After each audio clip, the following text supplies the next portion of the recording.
നിങ്ങളൊരു horror cinema തിയേറ്ററിലിരുന്ന് കാണുന്നു. സ്ക്രീനിൽ പേടിച്ചരണ്ടു നിൽക്കുന്ന കഥാപാത്രത്തിന്റെ പിറകിലായി പ്രേതത്തെ കണ്ട് നിങ്ങളും ത്രില്ലിലിരിക്കുമ്പോൾ പെട്ടെന്ന് തിയേറ്ററിനകത്ത് നിന്ന് ദേ തിരിഞ്ഞു നോക്കടാ പ്രേതം എന്ന ഒരു ശുദ്ധഹാസ്യം കാച്ചിക്കൊണ്ട് ഒരാൾ കുരുങ്ങിച്ചിരിക്കുന്നു. എന്തായിരിക്കും നിങ്ങളുടെ ഉള്ളിലെ ഫീലിംഗ്? ഒട്ടും സുഖകരമായിരിക്കില്ല എന്ന് ഉറപ്പാണ്. ഹൊറർ സിനിമകൾ കാണുമ്പോൾ, പ്രത്യേകിച്ചും ഇന്ത്യയിൽ, ഇങ്ങനെ കൗണ്ടർ അടിച്ച് മറ്റുള്ളവരുടെ സിനിമാറ്റിക് എക്സ്പീരിയൻസ് നശിപ്പിക്കുന്നവർ ഒരുപാട് പേരുണ്ട്.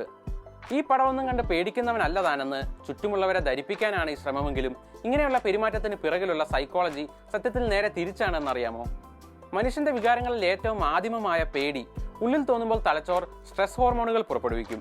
അപ്പോൾ അതിനെ മറികടക്കാൻ ചിലർ ആശ്രയിക്കുന്ന രക്ഷാമാർഗമാണ് ഉറക്ക തമാശ പറയുക എന്നത്. എനിക്കതിനെ ചിരിച്ചു തള്ളാൻ പറ്റിയാൽ അതിനെന്നെ ഉപദ്രവിക്കാനാവില്ല എന്ന ഡിഫൻസ് മെക്കാനിസം. എന്നാൽ ഇത്തരം പ്രതികരണങ്ങൾ തിയേറ്ററുകളിൽ സിനിമ കാണുന്ന മറ്റുള്ളവർക്ക് ശല്യമായി മാറുമെന്ന് പലരും ചിന്തിക്കാറില്ല. ഇത്തരക്കാർ ചിലപ്പോൾ കൗണ്ടർ അടിയിൽ നിർത്തില്ല.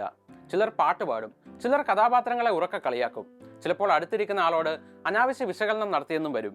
ഇത്തരം കാര്യങ്ങൾ പൊതുവെ കൂടുതലും പുരുഷന്മാരാണെങ്കിലും പേടി തോന്നുന്ന ഇടങ്ങളിലും പേടിക്കാൻ സാധ്യതയുള്ള ഇടങ്ങളിലുമെല്ലാം ഉറക്ക നിലവിളിച്ച് മറ്റുള്ളവർക്ക് ശല്യമാകുന്ന കാര്യത്തിൽ സ്ത്രീകളും കണക്കാണത്രേ.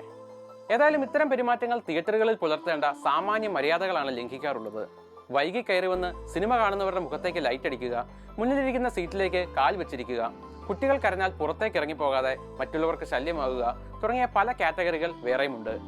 ഇന്ത്യക്കാരുടെ സിനിമയോടുള്ള സമീപനം ഒരുതരം ഉത്സവ പ്രതീതിയോടെ ആയത് കാരണം ചെണ്ടമേളം, പാലഭിഷേകം, പേപ്പർ കീറിയെറിയൽ, തിയേറ്ററിനുള്ളിൽ പടക്കം പൊട്ടിക്കൽ ഒക്കെ പോലെയുള്ള എക്സെൻട്രിക് കലാപരിപാടികൾ നമ്മുടെ നാട്ടിൽ വളരെ സ്വാഭാവികമാണ്. അതുകൊണ്ട് കൗണ്ടറടി പോലെ വളരെ ചെറുതെന്ന് തോന്നുന്ന എന്നാൽ വലിയ ഇമ്പാക്റ്റ് ഉള്ള അൺസിവിലൈസ്ഡ് പ്രവർത്തികൾ ആരും അഡ്രസ്സ് ചെയ്യാതെ പോകുന്നു എന്നതാണ് സത്യം.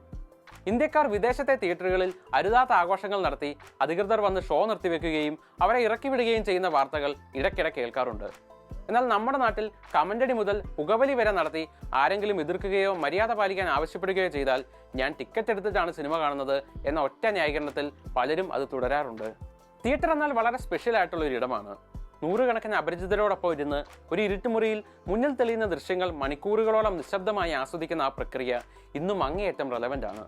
ദേശഭാഷ വർണ്ണഭേദമില്ലാതെ മുൻപൊരിക്കലും കണ്ടിട്ടില്ലാത്ത, ഇനി കണ്ടാലും ഓർക്കാൻ സാധ്യതയില്ലാത്ത കുറച്ച് മനുഷ്യർക്കൊപ്പം ഇരുട്ടിലിരുന്ന് ഒരുമിച്ച് ചിരിച്ച് കരഞ്ഞ് കൈയടിച്ച് പങ്കിടുന്ന നിമിഷങ്ങൾ ഏതൊരു മനുഷ്യനും തൻ്റെ ദൈനംദിന ജീവിതത്തിൽ സ്വയം ഏറ്റവും സുരക്ഷിതനായി ഫീൽ ചെയ്യുന്ന മുഹൂർത്തങ്ങളാണ് എന്നാണ് പറയാറ്.